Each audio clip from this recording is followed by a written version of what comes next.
Ya, tujuan nasional pendidikan kita itu sebetulnya Ki Hajar Dewantara ya, Bapak pendidikan kita itu sudah sebelum kita merdeka sudah memiliki konsep yang luar biasa bahwa pendidikan itu menuntun peserta didik sesuai dengan kekuatan kodratnya. Jadi misalnya ya, saya ambil itu ada Permendiknas nomor 34 tahun 2006, kan sudah lama sekali. Ini mengenai pembinaan prestasi bagi peserta didik yang memiliki potensi, kecerdasan dan atau bakat istimewa. Fasilitas yang diberikan sekolah itu ada 3 minimal ya. Dari sisi seleksi ya, kemudian pembinaan yang berkelanjutan, dan yang ketiga adalah penghargaan.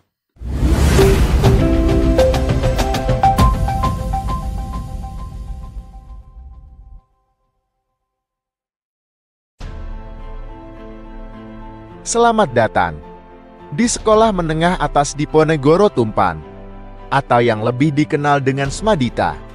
Smadita berdedikasi menyediakan pendidikan berkualitas tinggi dan diakui secara luas sebagai sekolah terbaik.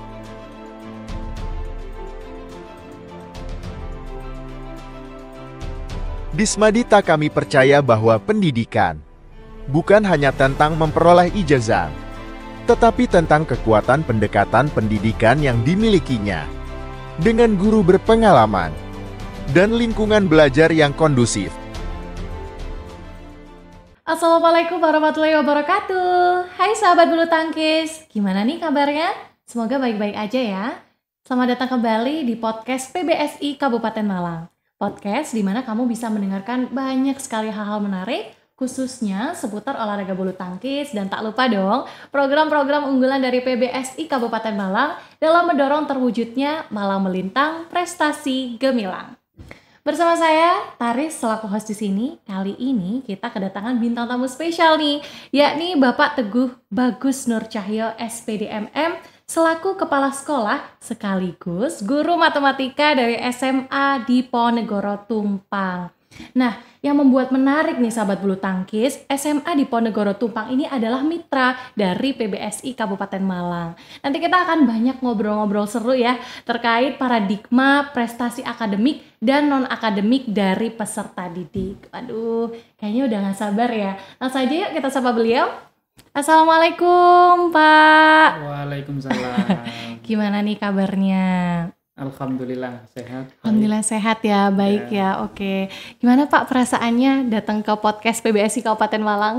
Ya, saya masuk ke sini tentu turut berbahagia, bangga sekali ya. Ternyata PBSI Kabupaten Malang ini juga punya media seperti ini untuk mensosialisasikan ke masyarakat program-programnya, dan ini pertama kali saya ke sini, dan tentunya sambutan hangat ya dari Mbak Taris, juga dari yang lainnya, dan insya Allah kami siap nanti untuk berbincang-bincang mengenai prestasi. Siap, luar biasa sekali Pak Teguh. Nah, Pak Teguh ngobrolin soal prestasi akademik dan juga non-akademik dari peserta didik. Nah, tanggapan Bapak ini seperti apa sih mengenai peserta didik yang meraih prestasi baik itu di bidang akademik maupun non-akademik? Iya, jadi prestasi itu memang salah satu dari tujuan pendidikan, ya. Memang bentuk prestasi itu bermacam-macam ya.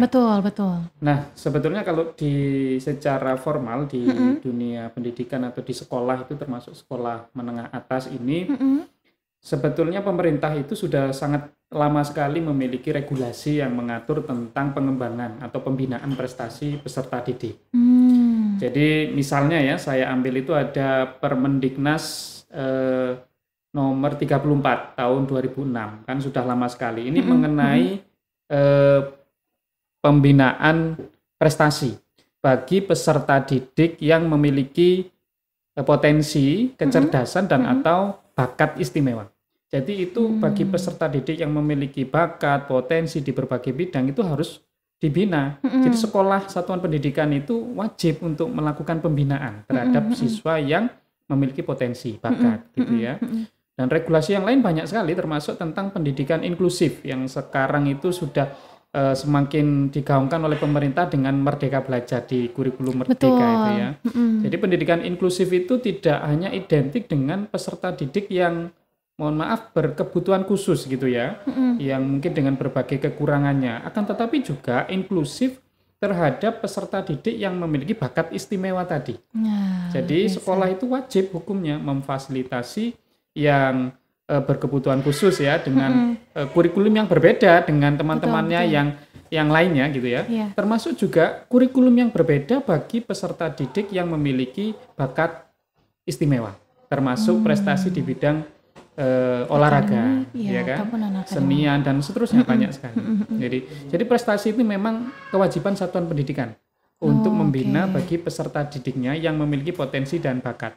Nah, logikanya kan tidak ada peserta didik yang tidak memiliki potensi dan bakat, gitu kan?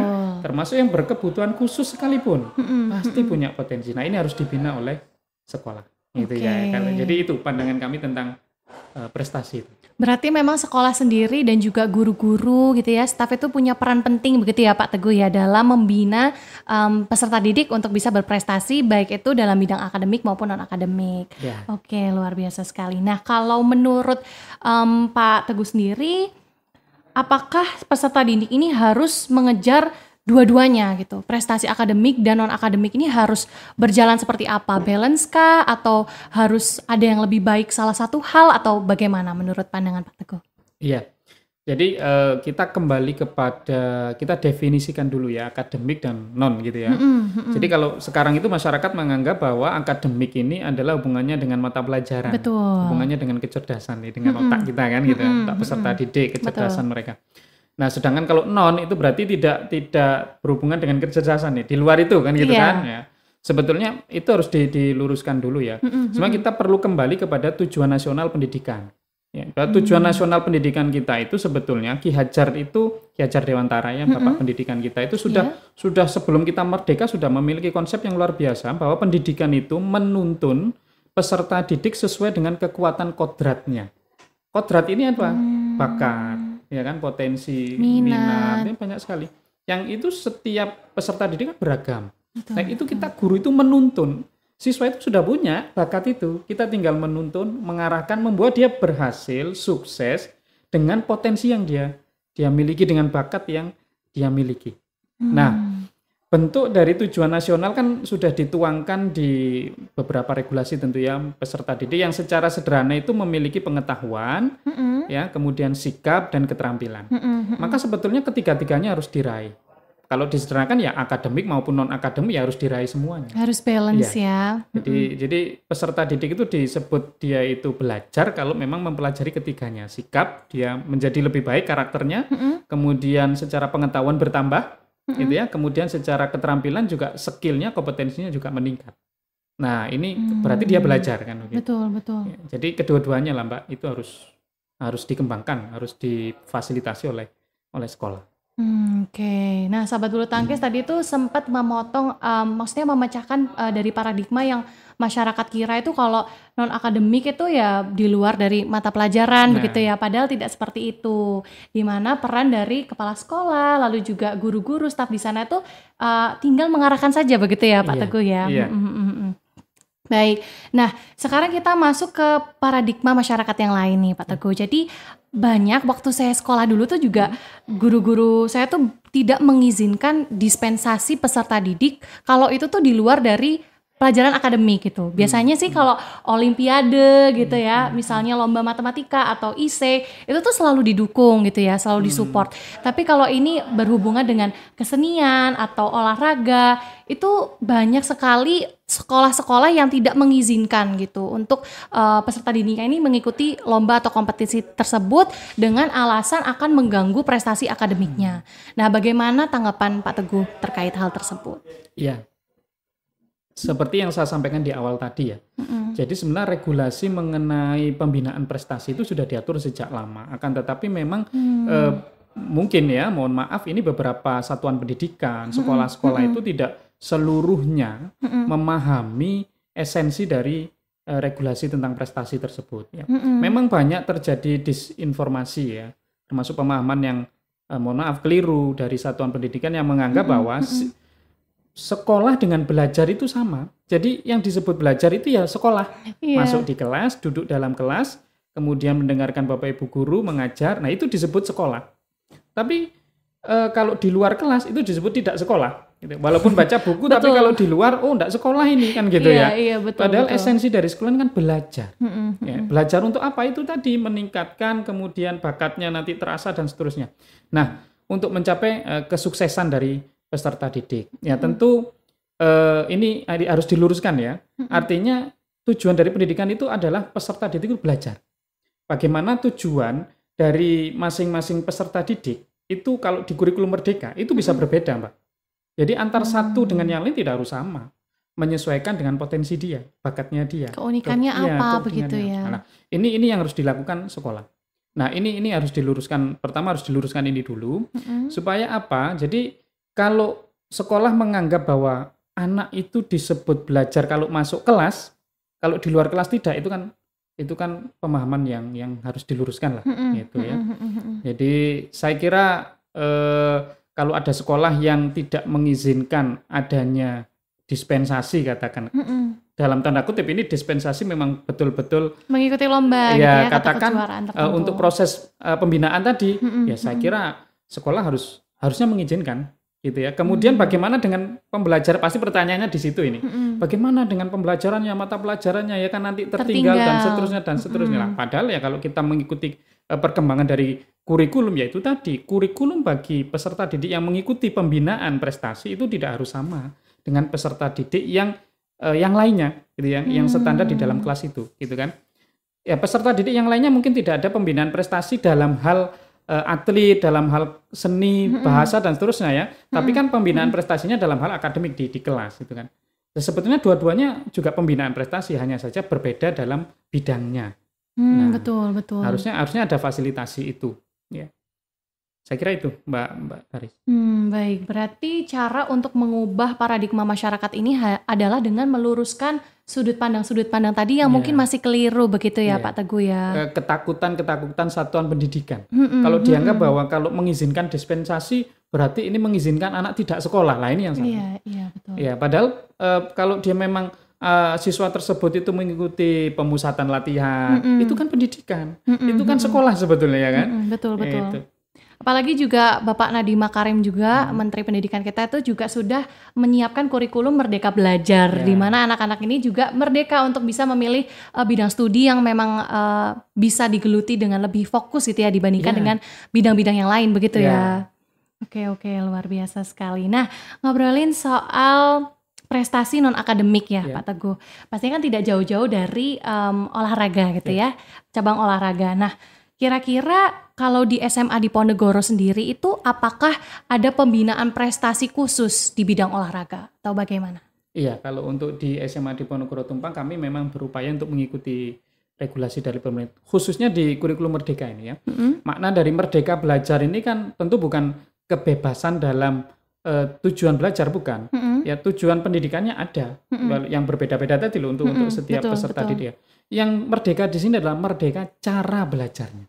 Proses bagaimana peserta didik itu meraih cita-citanya itu boleh berbeda-beda. Walaupun semuanya kan harus berhasil, semua harus meraih cita-cita, tapi caranya bisa berbeda. Maka kami di SMA Diponegoro Tumpang ini sebetulnya sebelum kurikulum Merdeka, kami sudah sejak lama sebetulnya ya. Ya kisaran 2015-16 itu kami sudah mulai berfokus untuk bagaimana kami bisa memfasilitasi peserta didik yang memiliki bakat-bakat khusus.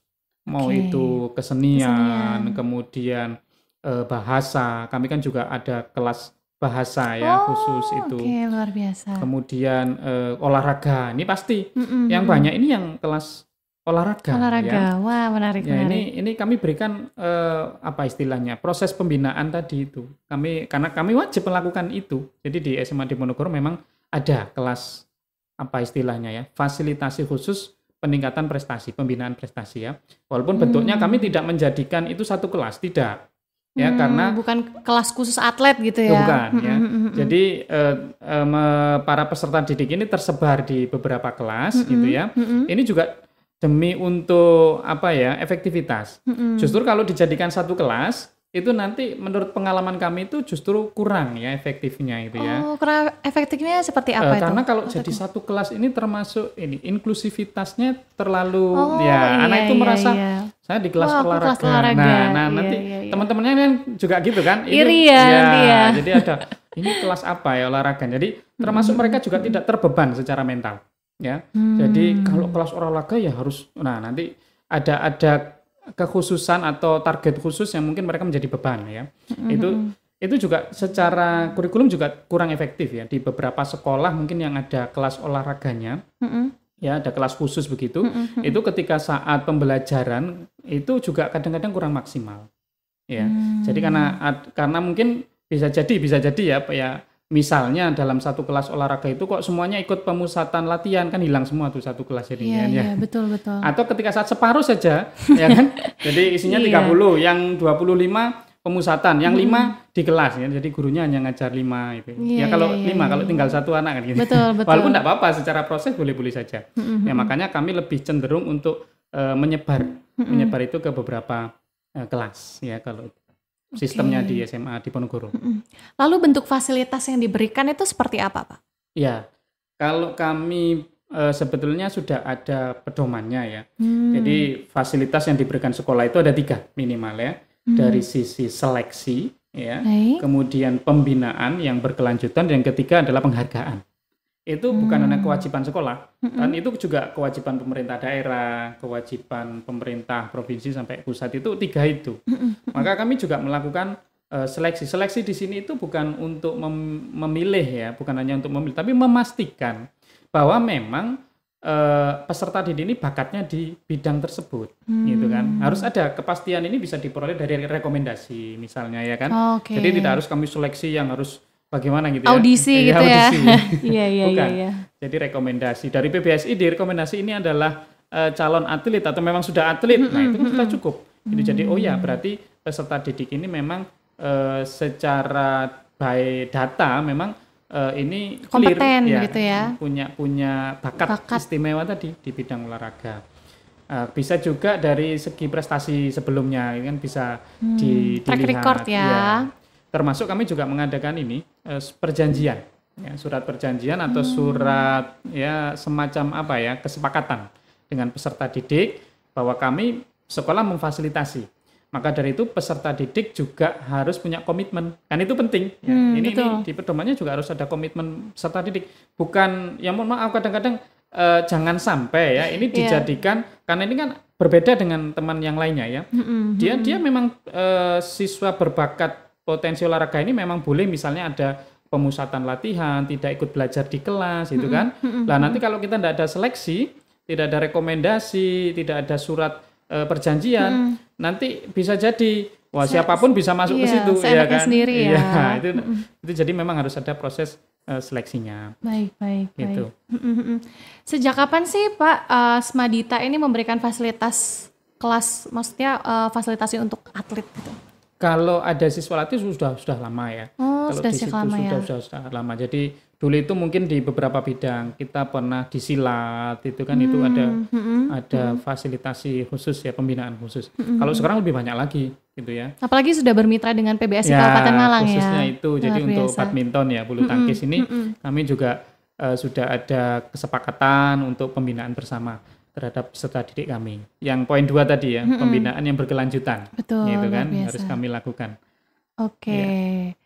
Lalu tadi menyinggung ada 3 poin begitu ya Pak Teguh. Kalau untuk penghargaan sendiri seperti apa nih yang diberikan ke peserta didik? Iya, tentu kalau penghargaan ini bagi peserta didik yang memang sudah menorehkan prestasi ya, tentu kami paham bahwa setiap kompetisi itu pasti ada penghargaan ya dari yang mengadakan kompetisi itu. Tapi dari Satuan Pendidikan kami dari SMA Diponegoro Tumpang juga memberikan beasiswa. Ya. Oh, beasiswa juga ya, luar biasa sekali loh ya sama Diponegoro ini. Bahkan untuk tidak hanya ketika saya sudah juara, kami juga memfasilitasi pembiayaan proses mengikuti kompetisinya. gitu ya. Wah, luar biasa, luar biasa. Untuk banyak ekstrakurikuler ya, kalau mau lomba, kemudian banyak kompetisi-kompetisi itu kami fasilitasi. Kalau juara, double fasilitasnya, kami berikan beasiswa gitu ya, bebas SPP gitu ya. Iya, luar biasa. Jadi bebas sumbangan pendidikan ya, itu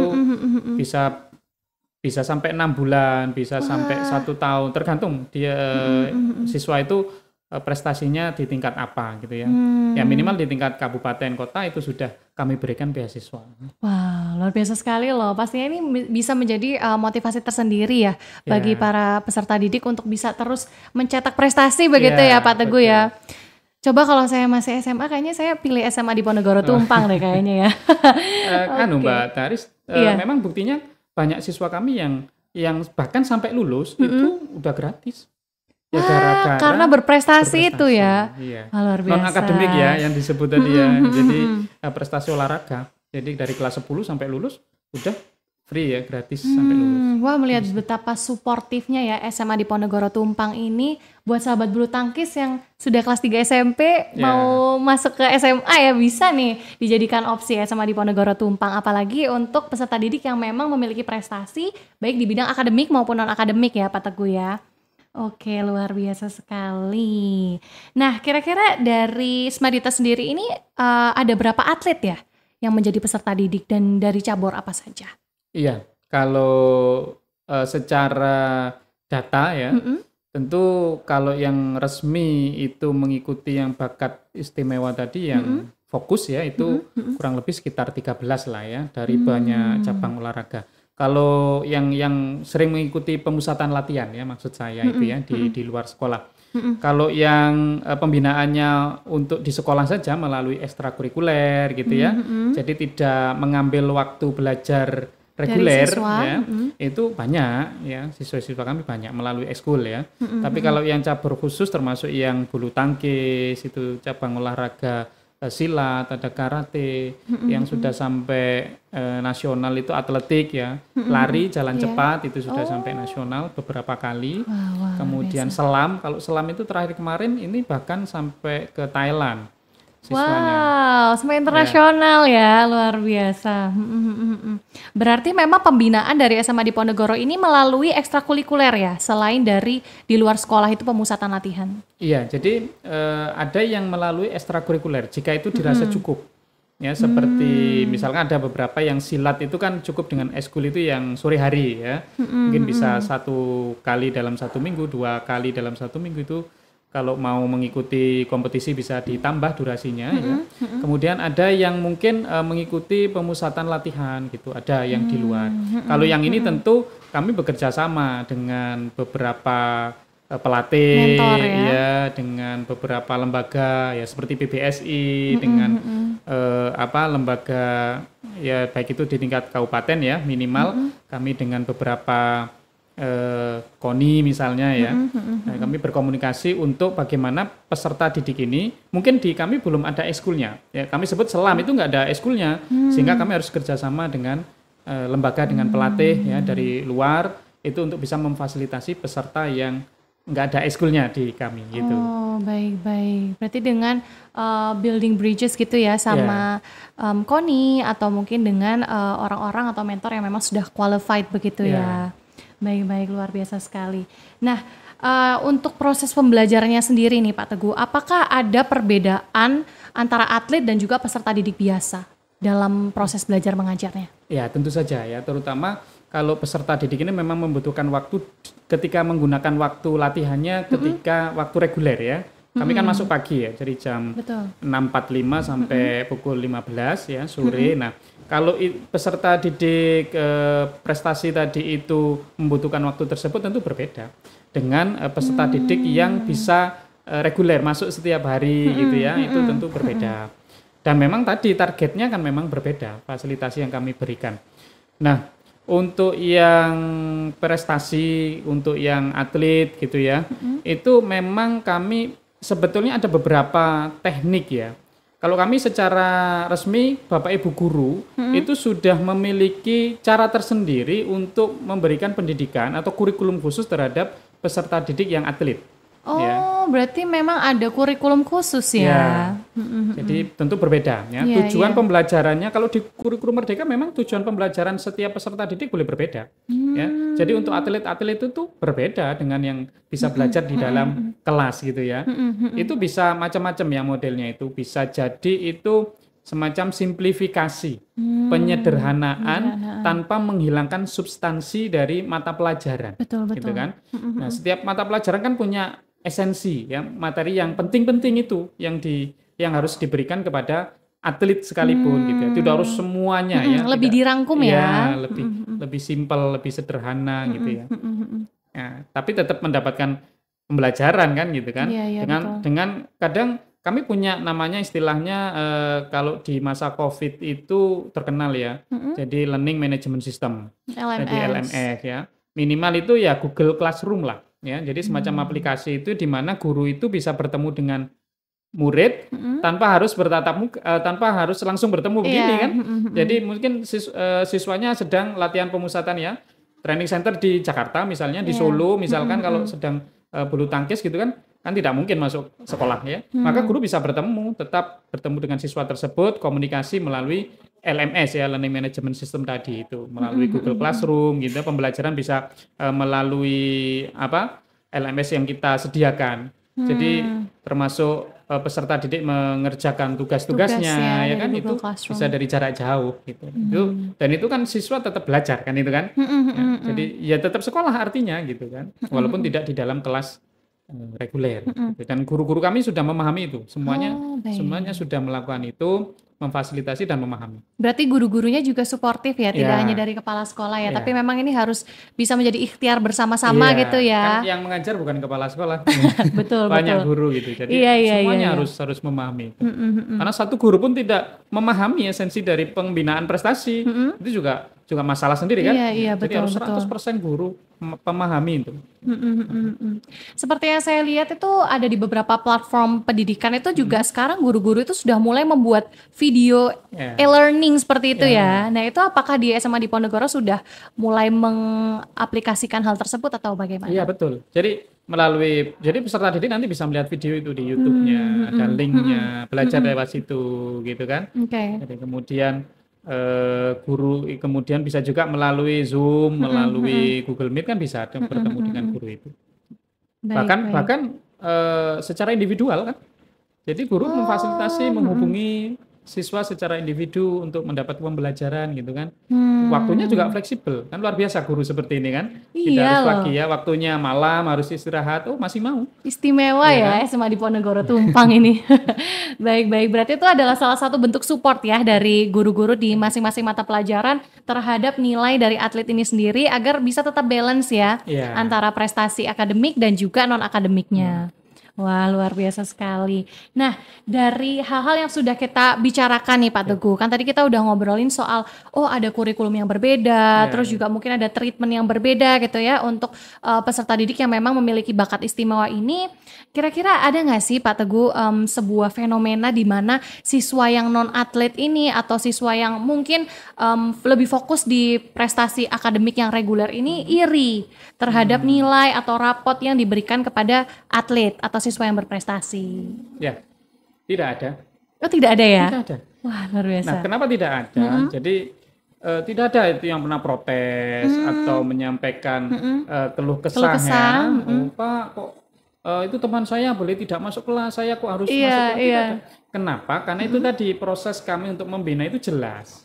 Jadi untuk mendapatkan fasilitas sebagai atlet, sebagai pembinaan prestasi olahraga misalnya, kan harus ada seleksi tadi.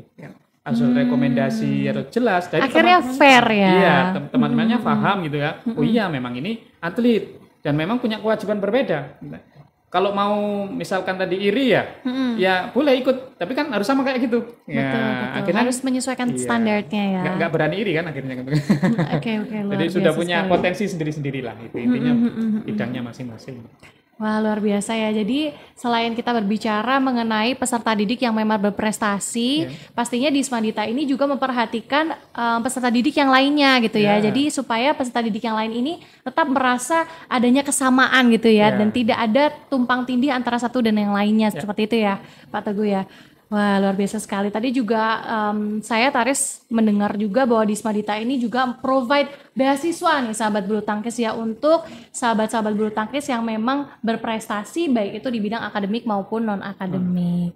Oke, nggak terasa nih Pak Teguh kita sudah berbincang-bincang banyak soal SMA Diponegoro Tumpang. Nah, mungkin dari Pak Teguh sendiri apakah ingin memberikan kesan, pesan atau mungkin harapan untuk SMA Diponegoro dan juga siswa-siswi berprestasi di luar sana?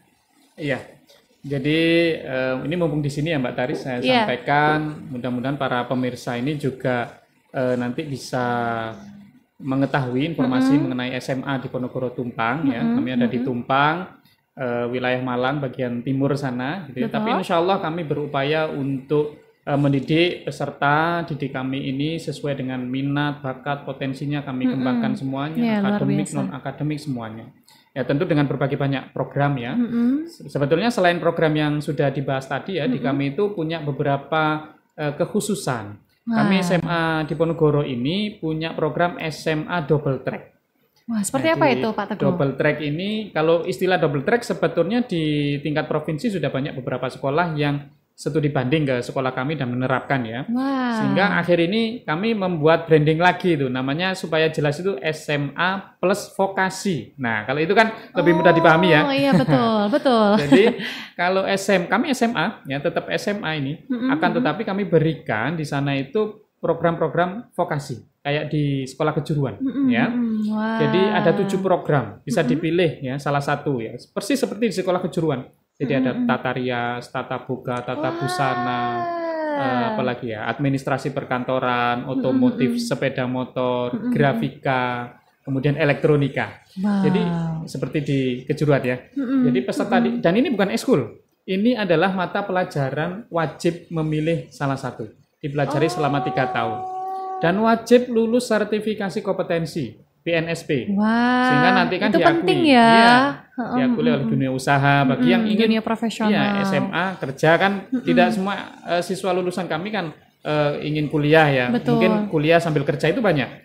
Maka kami berikan fasilitas ini. Nah, kalau eskul banyak. Kalau eskul kami 25 pilihannya tadi ya, berbagai bidang ya. Salah satunya bulu tangkis ini yang juga banyak prestasinya. Wah, luar biasa. Nah, maka kami juga berharap ini dengan PBSI terus harus bekerja sama dan mungkin kami juga mungkin bagi orang tua nih ya wali murid yang mungkin punya putra putri punya bakat di bidang bulu tangkis, badminton, ayo kami siap untuk bersama-sama mendampingi gitu ya, menuntun anak didik mencapai prestasi yang terbaiknya. Oke, malang melintang prestasi gemilang ya pokoknya ya Pak Teguh ya. Betul sekali. Oke, luar biasa sekali Pak Teguh, terima kasih banyak atas waktunya sudah mau menyempatkan hadir di podcast PBSI Kabupaten Malang ini. Semoga SMA Diponegoro ini bisa terus maju dan juga mencetak prestasi yang gemilang bagi para peserta didik, baik itu di prestasi akademik maupun non-akademik. Oke, nah sahabat bulu tangkis, terima kasih juga sudah mendengarkan podcast ini sampai akhir. Jangan lupa untuk tonton kita terus di episode-episode menarik selanjutnya yang hanya bisa sahabat bulu tangkis akses di akun sosial media kami, yaitu di akun Instagram @pbsikapmalang_official atau di akun YouTube kami @pbsikap.malangofficial. Saya Taris pamit undur diri dan sampai jumpa pada episode selanjutnya. Dadah!